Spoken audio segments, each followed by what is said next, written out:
Assalamualaikum warahmatullahi wabarakatuh. Jumpa lagi bersama saya Adi di channel Ngulik Sejarah. Dan pada video kali ini saya akan kembali lagi membacakan suatu kisah misteri yang kali ini berjudul tentang kisah Tumbal Pesugihan Dewi Lanjar. Cerita kali ini ditulis oleh akun yang bernama Enlaila. Nantinya kalian juga bisa mengunjungi thread beliau secara langsung. Yuk, daripada kita lama-lama, daripada kita penasaran bagaimana ceritanya, mari kita langsung saja menuju ke ceritanya. Perhatikan baik-baik karena ceritanya akan segera saya mulai.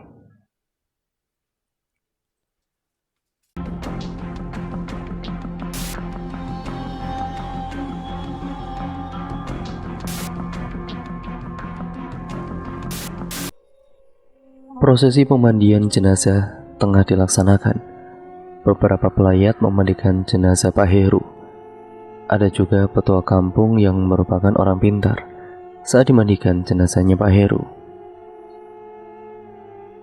Namun, saat dimandikan tubuh Pak Heru selalu saja mengeluarkan nanah yang baunya busuk sekali. Padahal, sudah beberapa kali disiramkan dan dimandikan, tetapi tetap saja nanahnya keluar. Saat itu, petua tersebut sampai menggeleng-gelengkan kepalanya karena melihat jenazahnya Pak Heru yang terus-menerus mengeluarkan nanah. Astagfirullahaladzim, ucap Pak Husen. Bagaimana ini Pak? Tanya salah satu warga. Sudah, lanjutkan saja terus dimandikan jenazahnya, kata Pak Husen.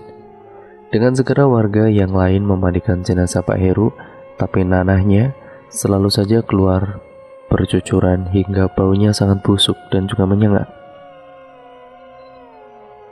Panggilkan istri dan anaknya, perintah Pak Husen. Salah satu pelayat itu memanggilkan anak dan istri Pak Heru yang berada di dalam rumah. Bu Siska, teriaknya. Isak tangis masih terlihat di dalam rumah, merasa iba atas kematiannya Pak Heru yang mengenaskan itu. Ada apa Pak? Tanya Bu Siska sambil menangis. Jenazahnya Pak Heru mengeluarkan nanah terus Bu, padahal sudah dimandikan.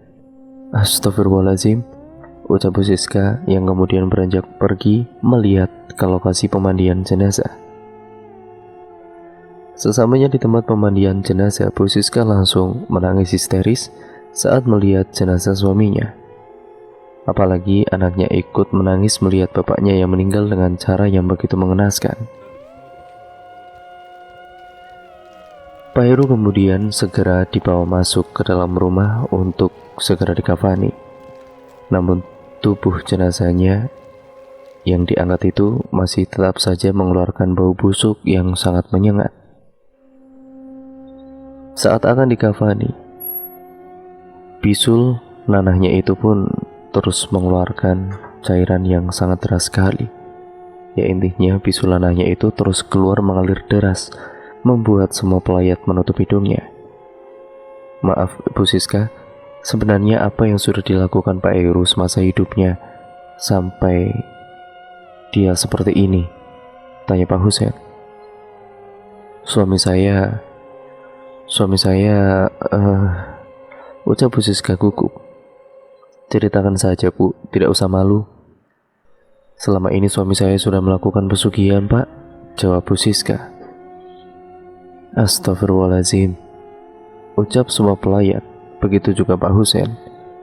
Kemudian Pak Husen membacakan doa untuk jenazahnya Pak Heru, dan setelah dibacakan doa, akhirnya perlahan-lahan nanahnya sudah tidak keluar lagi.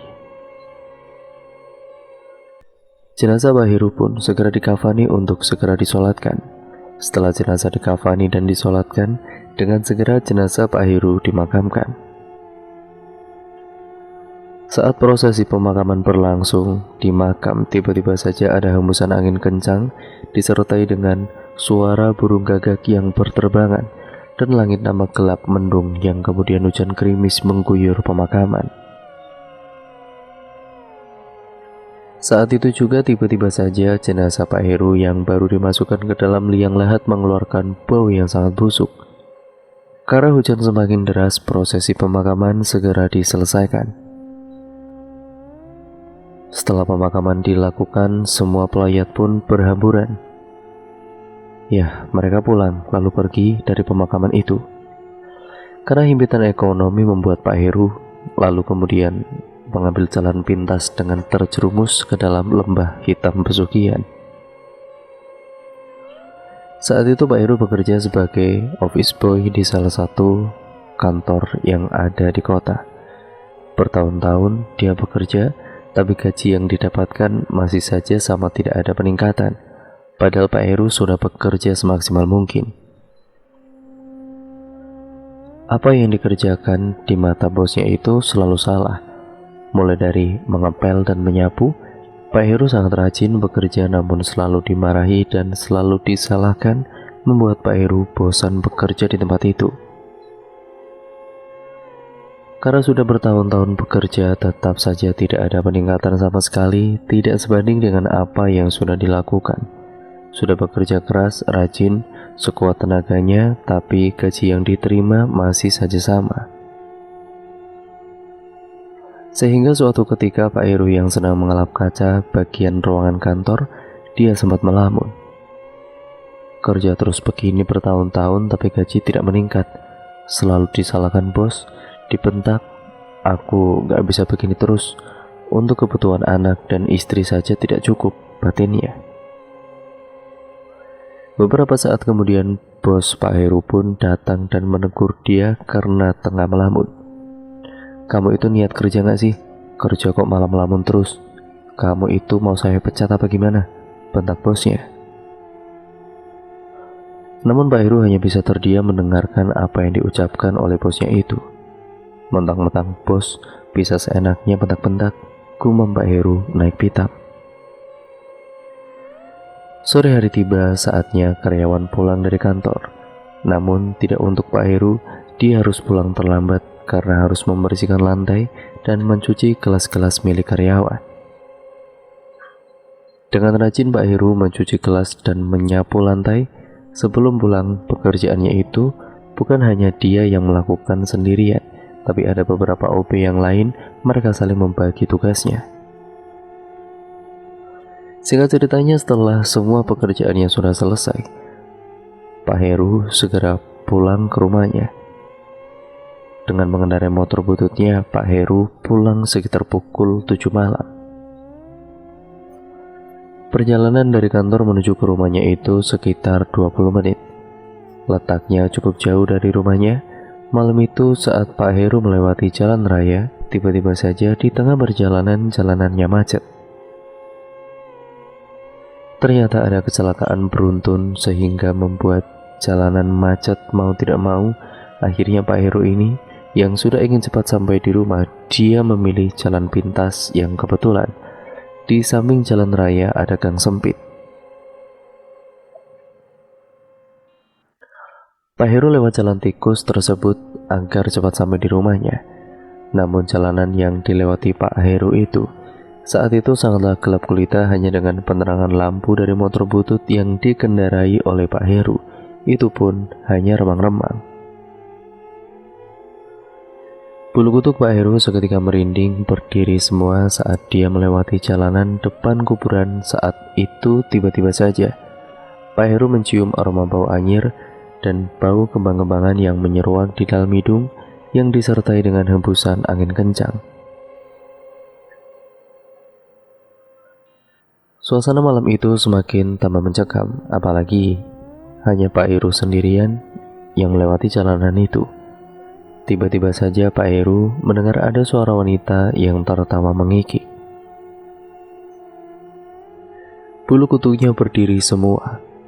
Hawa dingin merasuk ke dalam tubuh dan perlahan Pak Heru menatap ke arah spion dan betapa terkejutnya dia saat melihat sosok kuntilanak yang melayang di belakang tubuhnya terlihat dari arah spion. Pak Heru mempercepat laju motornya, tapi yang namanya motor butut tidak bisa diajak melaju cepat. Tubuh gemetaran, tidak karuan. Pak Heru hanya berharap segera cepat sampai di rumahnya. Nafasnya terasa sangat memburu dengan jantung yang berdetak sangat cepat. Beberapa saat kemudian akhirnya Pak Heru sampai juga di rumah. Assalamualaikum, Bu. teriak Pak Heru dari depan rumah. Waalaikumsalam, iya bentar Pak, ucap Bu Siska sembari merapikan mukena yang telah dipakainya. Cepetan Bu, ucapnya lagi. Dengan segera Bu Siska beranjak ke depan untuk membukakan pintu rumah. Kemudian terdengar suara pintu dibuka. Kenapa dikunci sih Bu pintunya Bu? Ucap Pak Heru dengan sangat kesal. Iya tadi ibu habis sholat Pak. Kenapa Pak?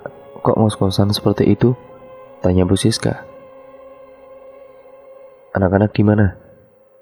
Ada di kamar Pak. Tadi Bapak habis dikejar sama hantu, makanya Bapak takut. Hantu? Di mana Pak? Masa iya Pak? Cecar Bu Siska. Beneran, tadi Bapak lewat depan kuburan, lewat jalan tikus, ya soalnya jalan raya itu kan macet. Di belakang Bapak ada kuntilanak terbang, jelasnya. Tapi nggak ikut ke sini kan Pak? Tanya Bu Siska sedikit bercanda. Ya enggak lah Bu. Sudah, saran Bapak mandi saja dulu. Itu sudah Ibu siapkan air hangatnya Pak. Dengan segera Pak Heru beranjak ke kamar mandi untuk mandi. Setelah mandi, keluarga kecil Pak Heru makan malam bersama dengan makanan seadanya. Pak Heru dan Bu Siska memiliki 2 anak. Anak yang pertama laki-laki berusia sekitar 17 tahun, duduk di kelas 2 SMA. Sedangkan anaknya yang kedua perempuan masih duduk di kelas 5 sekolah dasar. Pak, aku sudah ditagih uang SPP terus Pak sama Bu Guru. Kapan Bapak akan bayar SPP-nya Pak? Tanya aku. Sabar ya Gung, nanti Bapak juga pasti akan bayar kok. Meskipun makanan yang seadanya, kedua anak Pak Heru tidak kebanyakan protes, ya karena mereka tahu dengan kondisi kedua orang tuanya. Setelah selesai makan malam, Pak Heru dan Bu Siska duduk berdua di depan teras rumahnya sembari memandangi kerlip bintang yang bertaburan di langit, disertai dengan cahaya bulan yang menyinari malam itu. Bu, Bapak sudah kerja bertahun-tahun tapi hidupnya gini-gini aja, tidak ada perubahan. Gajinya tidak nambah sama sekali, yang ada terus dibentak, disalahkan sama bos.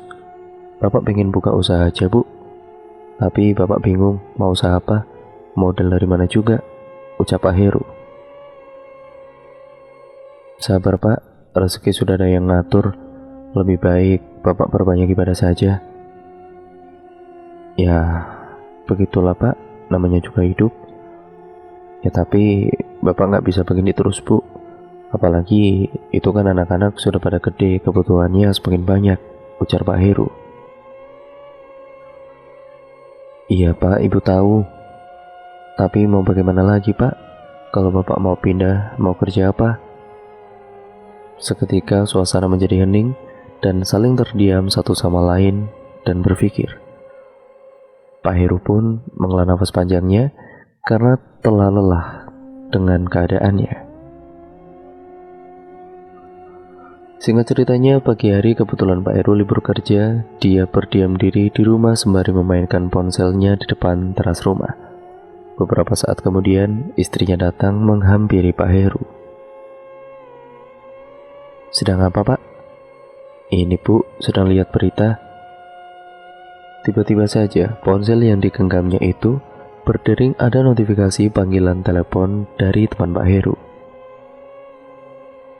Dengan segera, dia mengangkat telepon dari teman lama yang bernama Pak Muji. Halo, gimana Ji? Ada apa? Tanya Pak Heru. Kamu bisa datang gak hari ini ke rumahku? Ucap Pak Muji. Memangnya ada apa Ji? Tumben banget. Sini kumpul sama teman-teman lama. Oh iya, nanti aku segera ke sana, jawab Pak Heru. Kemudian sambungan telepon itu pun dimatikan setelah obrolan sudah selesai. Siapa Pak? Muji Bu, teman lama Bapak. Kenapa Pak, ada apa? Ada acara kumpul-kumpul dengan teman Bu.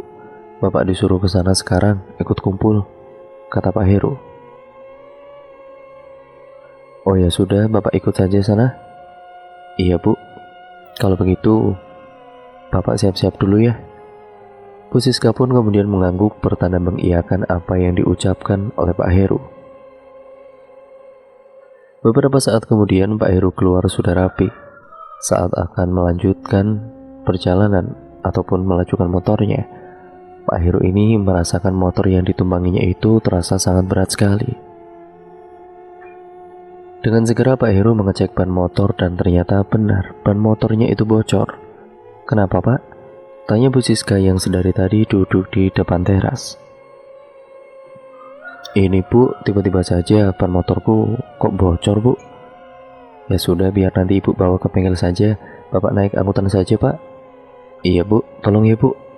Ini nanti dibawa ke bengkel," kata Pak Heru. Beberapa saat kemudian Pak Heru segera berangkat dengan naik angkutan. Rumahnya Pak Muji dari rumah Pak Heru itu cukup jauh, sekitar 30 menit perjalanan. Dalam perjalanannya, Pak Heru mendengar cerita dari dua orang bapak-bapak di sampingnya. Mereka membicarakan tentang pesugihan Dewi Lanjar. Pak Heru mendengarkan dengan seksama kedua telinganya hingga dia mendengar semua pembicaraan, bahkan alamat tempat pesugihan tersebut. Beberapa saat kemudian Pak Heru sampai di depan rumah Pak Muji yang kebetulan rumahnya berada tepat di pinggir jalan. Jadi Pak Heru bisa langsung turun dari angkutan tepat di rumah Pak Muji. Di depan rumah Pak Muji sudah ada beberapa temannya yang kumpul-kumpul. Pak Heru pun segera ikut ngumpul dengan teman-temannya itu. "Hei, Her, apa kabar? Sini duduk," ucap Pak Muji. Terlihat semua teman-temannya itu sudah sukses, semuanya sudah membawa mobil mewah pribadi masing-masing. Hanya Pak Heru saja yang datang dengan naik angkutan umum. Namun tanpa gengsi, Pak Heru segera ikut berkumpul dengan teman-temannya itu. Mereka saling berbincang satu sama lain dan menceritakan kehidupan masing-masing keluarganya, sembari melepas kangen karena sudah lama sekali tidak pernah bertemu. Singkat ceritanya, Pak Heru kembali bekerja ke kantor sebagai office boy. Setiap pagi dia selalu menyapu, mengepel lantai, bahkan juga membuatkan kopi untuk karyawan kantor yang lain. Di sela-sela istirahatnya, di tengah-tengah terduduk di dapur sembari melamun. "Apa aku melakukan pesugihan saja ya? Seperti yang diucapkan kedua bapak kemarin di angkot," batinnya sembari melamun dengan tatapan kosong.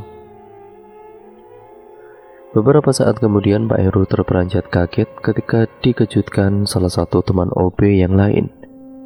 "Woi, ngelamun aja kamu itu, Pak Heru." Iya, ada apa?" tanya Pak Heru. "Itu ada yang minta dibuatkan kopi, Pak." "Memangnya kamu kenapa kok nggak buatkan? Ini saya mau mengantarkan ke ruang lain, Pak." "Oh iya, ya sudah kalau begitu," timpalan Pak Heru. Dengan segera Pak Heru beranjak untuk membuatkan kopi untuk karyawan.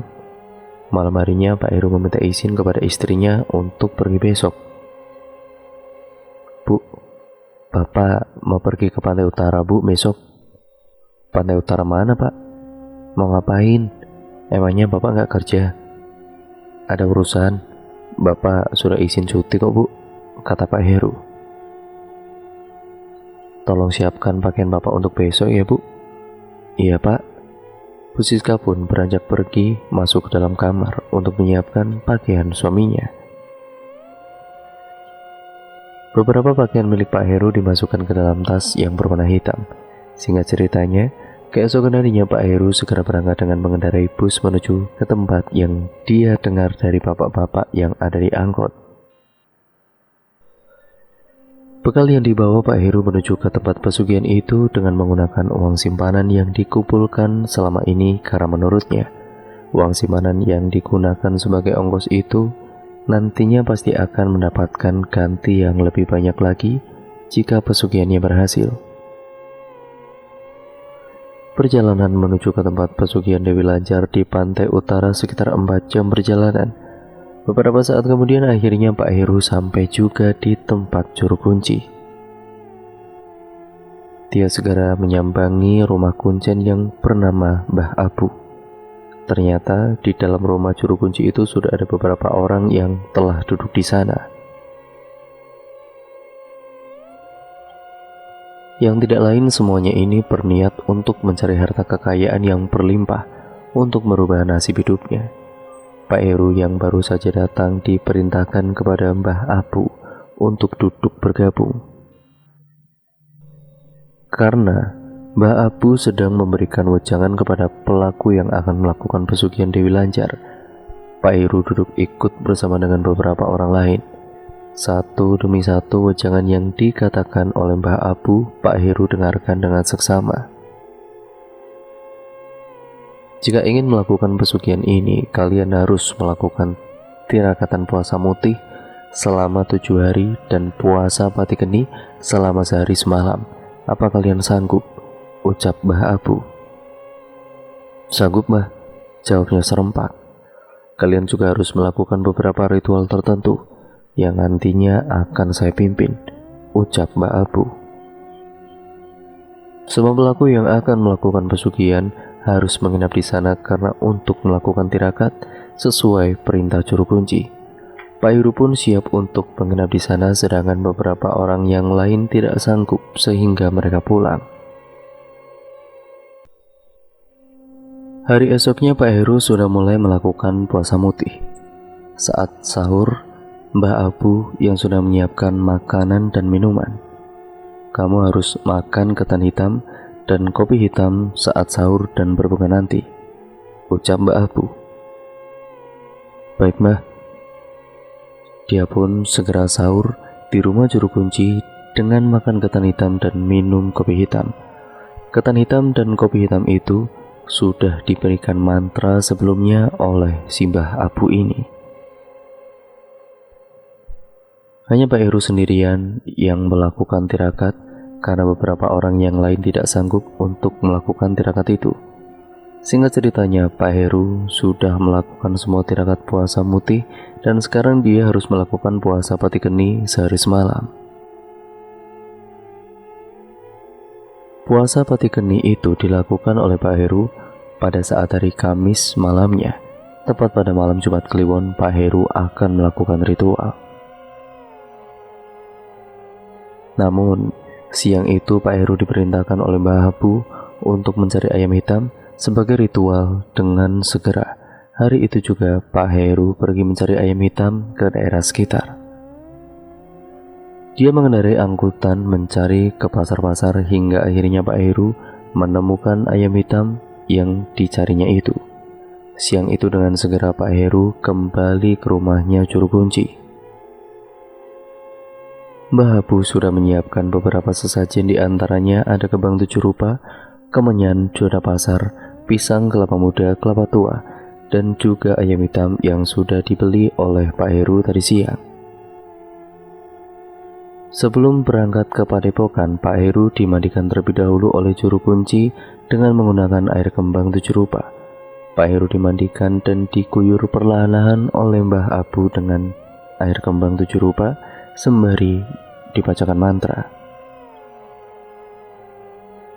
Tiba-tiba saja hembusan angin kencang datang membuat tubuh Pak Heru merasakan semakin dingin hawanya yang merasuk ke dalam tubuhnya itu.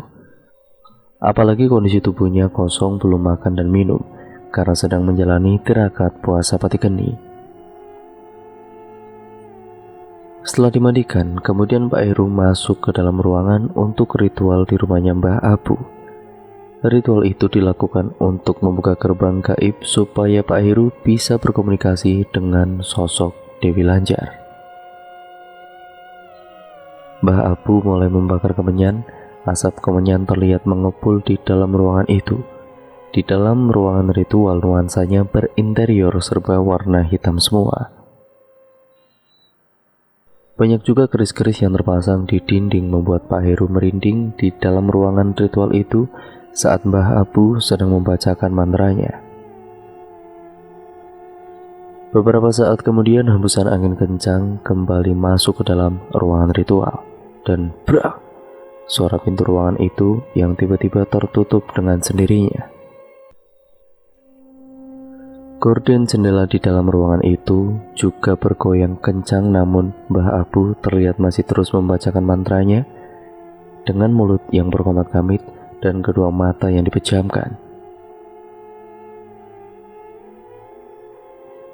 Sedangkan Pak Heru merasa bulu kuduknya merinding, berdiri semua, tubuhnya gemetaran dengan keringat yang bercucuran.